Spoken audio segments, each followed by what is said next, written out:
Guarani Olívio Jecupé é o escritor mais famoso da aldeia indígena Crucutu, que também fica em São Paulo, próxima da Tenundé Porã.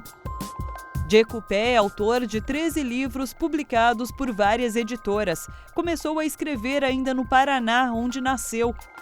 Veio depois para a capital paulista em 1992 para estudar filosofia na Universidade de São Paulo. Como começou essa história de escrever livros? Então, quando eu era pequeno, eu já lia muito, né? Então, de repente, em 1984, eu comecei a escrever algumas coisas. Então, eu comecei a escrever algumas poesias e depois comecei a escrever algumas historinhas. E nisso eu percebi que eu tinha jeito para escrever história. Então, eu comecei a escrever minhas historinhas, fui guardando. Só que naquela época eu não tinha assim, experiência como publicar um livro, né? E ao mesmo tempo eu queria ler livros de autores indígenas nas bibliotecas no passado, lá no Paraná. Só que eu não achava, então eu falei, caramba, então não tem autor. Então eu falei, nossa, então eu vou começar a escrever também, quem sabe um dia eu escrevo e publico um livro. Nós temos uma cultura que é importante as pessoas verem e saberem. Então a gente tem nossas crenças, temos nossos pensamentos e as pessoas não sabem. Então o mundo lá fora, a gente sabe que é diferente do nosso. E às vezes esse preconceito existe porque o conhecimento sobre o índio não é conhecido. E que sua mãe sempre contava para os outros moradores da aldeia. Jecupé ajudou a esposa a escrever seu primeiro conto. Nascida e criada na aldeia, Maria Querechu não costuma falar muito português. Ela se comunica principalmente em tupi e não sabe escrever. Foi Jecupé que botou no papel o conto que ela ouvia de sua mãe quando era pequena. Tem muitas coisas que minha mãe contava, eu escutei, né? É assim que quando você cresce, você vai lembrar que eu contei. Aí eu lembrei, né? Que contou a história, eu vou contar para o meu marido. Aí ele, então conta. Eu contei uma vez, depois mais uma vez contei, aí falou, então conta que eu vou escrever.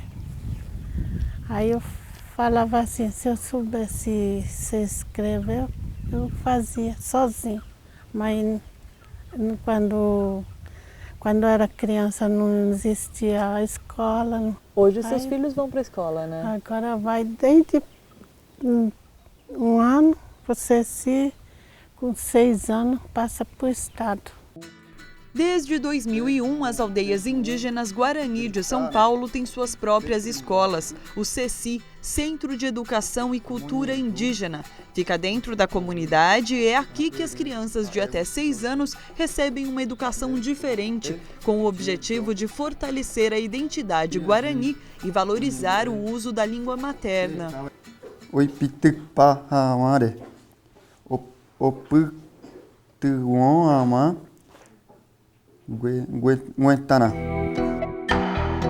A literatura indígena em Guarani é um importante instrumento para que as crianças não percam o contato com a língua nativa. Os contos recuperam as antigas histórias contadas oralmente pelos seus avós. A cultura guarani, ela, como a maioria das culturas indígenas, ela é muito oral, assim. E aí, então, uma das práticas muito habituais, assim, que acontece com muita frequência é as contações de histórias pelos mais velhos, pelas mães, pelas tias, pelos tios. E as crianças, os jovens são os público-alvo dessas contações de histórias, porque todas as histórias guarani sempre têm um aprendizado para passar.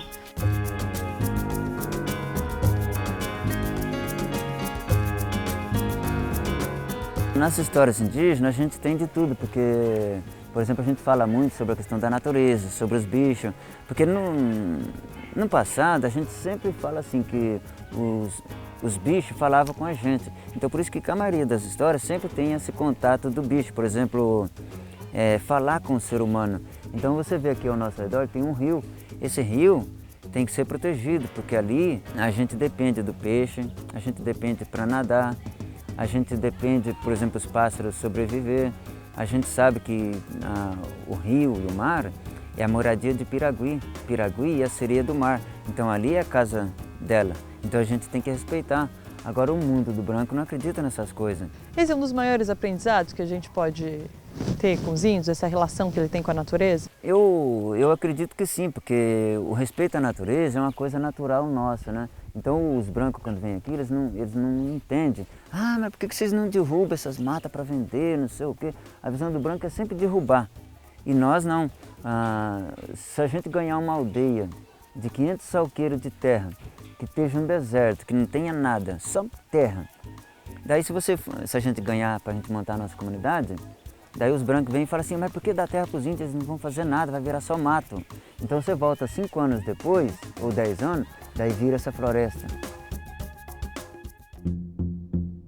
A Mulher que Virou o Urutau traz a história contada por Maria Querechu, escrita por Olívio Jecupé e traduzida para o Guarani por Gerá Giselda. Uma índia muito bonita vivia sonhando acordada com o grande Jati, ou lua. Ele resolve colocar em prova o amor da jovem. Então nasce uma linda história de amor, a lenda Guarani sobre o pássaro urutau. Publicado em 2011 pela Panda Books, o livro foi a primeira experiência bilíngue da editora. Era justamente para também atender as crianças das escolas indígenas, né? Para também fazer esse trabalho com a língua guarani lá nas escolas. A gente tem que contar com material talvez específicos, e aí histórias contadas dos Guarani, de escritores Guarani, por exemplo, ou de outras etnias que são diferentes, mas por sua vez tem muitos pontos comuns, assim, por ser povos indígenas. É legal talvez para trabalhar dessa forma adaptada, que vai fortalecer a situação diferenciada, assim. As pessoas falam assim, mas vocês têm escola aqui, vai ser muito importante, porque quando as crianças crescerem, eles podem ir para a cidade trabalhar. Não, mas nossa intenção não é essa. A nossa intenção é que essas crianças aprendam para eles continuarem vivendo na aldeia e continuar forte culturalmente. Então não é como os brancos pensam. Mas isso aqui vai ajudar você a sair daqui para você... Não, isso aqui não é infeliz, nós não somos infelizes. Nós somos felizes dentro da aldeia vivendo do jeito que está aqui, ó. Mas as crianças andam descalço. Mas andar descalço não é infelicidade, você entendeu? Não é pobreza, então o branco acha que nós somos pobres. Não, nós não temos dinheiro, mas a gente é rico de saúde, é rico com a natureza. Então a alegria nossa é isso aqui, ó.